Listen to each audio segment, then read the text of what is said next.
La Torah écrit, Yaakov sortit de Beersheba et alla à Haran. Il atteignit un endroit, il passa la nuit parce que le soleil s'était couché. Il prit des pierres de l'endroit, les mit sous sa tête, 12 pierres, représentant les 12 tribus d'Israël. Il se coucha en ce lieu. Nous parlons évidemment du célèbre rêve de l'échelle de Yaakov. La Torah ne précise pas l'endroit, comme si le lieu devait rester secret. Dieu lui dit, cette terre sur laquelle tu reposes, je te la donne à toi et à tes enfants. Ta postérité sera comme la poussière de la terre, je suis avec toi et je te garderai partout où tu iras et je ne t'abandonnerai pas sans accomplir ma promesse. Jacob se réveilla de son sommeil et s'écria, assurément, Dieu est présent en ce lieu et moi je ne le savais pas. Et saisi de crainte, il ajouta, Manora amakom azeh, que redoutable est cet endroit, ce n'est rien moins que la porte du ciel. Il y a une question qui nous saute aux yeux. Comment Jacob ne savait pas que cet endroit était la porte du ciel? La réponse est encore plus obscure. Pour Jacob, Dieu est partout, donc il n'y a pas d'endroit plus élevé que l'autre. Dans le cas de Jacob, tout lieu est élevé car Dieu est partout, aussi bien dans la yeshiva de Shem et Héver, la présence de Dieu est palpable aux yeux du patriarche. Cela me rappelle une histoire qui s'était passée avec le Rav Azimov lors d'un cours de Tanya. Un jeune en crise d'ado posait la question au Rav en disant « Puisque Dieu est partout, pourquoi se rendre à la synagogue ?» À sa question pertinente, provocatrice, Rav Azimov dit « Et si on se rend à la synagogue, c'est pour nous, ce n'est pas pour lui. » Bien sûr que Dieu remplit toute la terre de sa majesté et que la terre, pardonnez-moi l'anthropomorphisme biblique, la terre est son marchepied.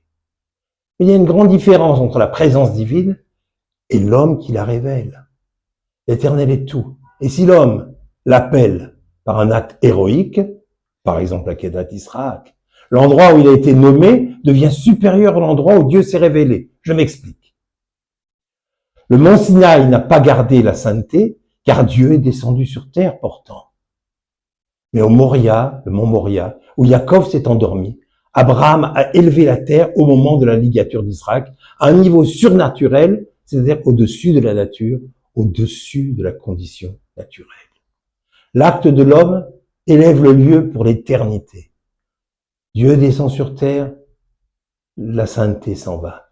L'homme monte vers Hachem, le désir d'en bas, le réveil d'en bas se fait, l'acte de l'homme élève le lieu pour l'éternité. Si je puis m'exprimer ainsi, l'action de l'homme rend éternel le lieu. Et c'est pour cela que Jacob a ressenti profondément que cette trouée du ciel restera pour toujours. C'est pour cela que nous le comprenons maintenant, que Jérusalem est aussi éternelle. Toutes les métropoles du monde entier sont construites autour d'un fleuve ou une ouverture portuaire. Seule Yerushalayim fut construite par David en tant que capitale sans eau. Paris à la Seine, Londres la Tamise, Prague la Vitava, Anvers l'Escaut. Mais Tombouctou, même Tombouctou, se love autour du fleuve Niger. Seule Jérusalem est construite n'ayant ni porte vers la mer, ni fleuve. Chariant avec lui ses bienfaits. Irmia ne s'écrit-il pas, toutes les nations du monde afflueront vers Yerushalayim. Il n'y a pas un pays qui n'ait pas tenté de se l'approprier, Jérusalem. Ce n'est pas non plus sans raison, car l'eau qui coule à Yerushalayim n'est autre que le fleuve Torah. Cette eau qui vient du ciel, directement de la main de Dieu. Tous les peuples viennent s'y désaltérer. Toutes les religions veulent se l'accaparer. On dit qu'à l'époque de Machiar, un fleuve prendra source sous les veines Ashlia, la pierre fondamentale du monde, sur laquelle fut ligaturé notre père Israël. On entend comme une vibrance, un chuchotement de l'autre côté du kotel, que cette eau a commencé à jaillir de dessous la pierre. Yerushalayim, l'invisible, n'est autre que la maison de Dieu. Et tout Israël, comme il s'agit de la pierre, par ses mitzvot, fait comme des ronds dans l'eau depuis le ciel et reçoit depuis Yerushalayim la grandeur et la sainteté. Ceci, dit la Torah, n'est autre que la maison de Dieu. Jacob a quitté la maison de ses parents pour fonder un foyer juif. Jacob fut le premier à affirmer que c'est à l'intérieur du foyer familial que Hachem est tout d'abord à rechercher Bet Elohim, la maison de Dieu, voulant dire que le lieu le plus important et le plus proche de la manifestation divine est l'endroit où éclosent et fleurissent les âmes humaines. Hachem n'est pas seulement créateur de la nature et Dieu de l'histoire, il est Dieu à l'intérieur du foyer intime, érigé, une résidence pour lui dans ce monde, un petit sanctuaire dont la véritable place se trouve dans la vie des êtres humains, nous explique le Rav Eli Munk. Yerushalayim, le mont Moria, Abraham a appelé cet endroit montagne. Yitzhak l'a appelé champ. Et Yaakov, maison de Dieu, dans le Talmud Psarim 88, Amoud Aleph.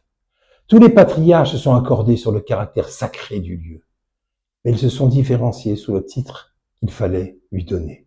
C'est pourquoi, quand Yaakov a dit « il n'est autre que la maison de Dieu », il entendait par là écarter les dominations, montagne ou champ. Et nous, les enfants des plus grands du monde, les enfants de Dieu, il faut bien qu'on se le dise et qu'on se répète. Nous habitons non seulement en Israël, en terre d'Israël, en pays d'Israël, le plus fort encore, la terre d'Israël vit et habite en nous. Shabbat Shalom, Am Israël Chai.